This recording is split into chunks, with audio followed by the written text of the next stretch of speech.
One of the biggest challenges we face in our business are regulatory environments that we have to work within, and some of this again is not necessarily based on scientific fact, it's based on perception. And so we deal with a lot of issues such as water usage and water quality. Golf courses actually contribute to water quality. A typical golf course acts as a large filter for rainwater as opposed to something that actually pollutes the water, the surface waters that we have in our environment.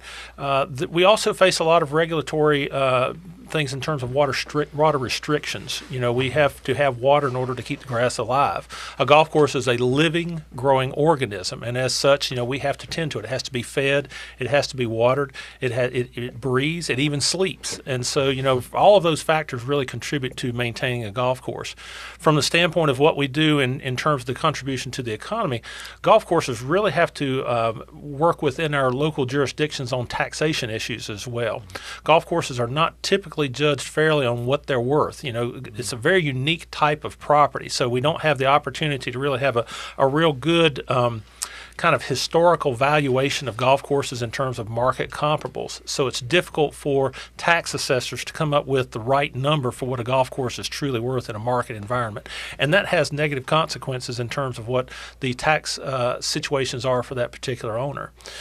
And one other thing I want to mention too in that regard is we have often had, kind of a perspective that golfers are very rich, kind of prosperous people, and it's really not true. They come from all walks of life, and as such, often when we have tax initiatives such as things that target sales and use tax initiatives, things that might be like an admissions tax or things like that, sometimes it's perceived that golf would be an easy target for something like that because it's an affluent part of the community, but in reality, it's not. We really have a more broad representation of the public that plays golf than what people realize. That's a statewide perspective. Let's switch back now to sort of the local perspective in your neck of the woods, Pinehurst, Southern Pines, that Aberdeen area. As your community is dealing with some of these challenges, what kind of hit would the area take if golf had to deal with more regulation or these tax issues? Well, it's a real ripple down effect. In other words, as golf it takes a hit, then fewer people are employed.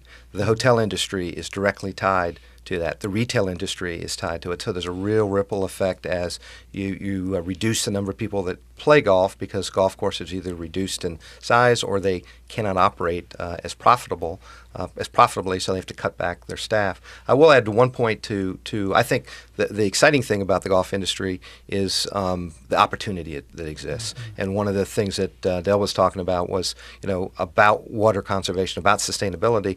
And on display during the U.S. Open this past summer was the new mantra, if you will, for golf is that brown is the new green. And what it's designed to really point out is that you don't have to have a golf course looking like Augusta, as Dell was talking about in his presentation. And that set an unrealistic expectation for golf courses. So in Pinehurst number 2, they cut the water irrigation down less than half than what it was, and all the fairways were green, a little bit of brown, but the where typically was the rough was all brown and was let grow naturally and added a whole new aspect to the championship. But it really is much more sustainable, and we think that's where golf is going to be headed in the future. Not all courses, but a lot of courses could learn from that lesson.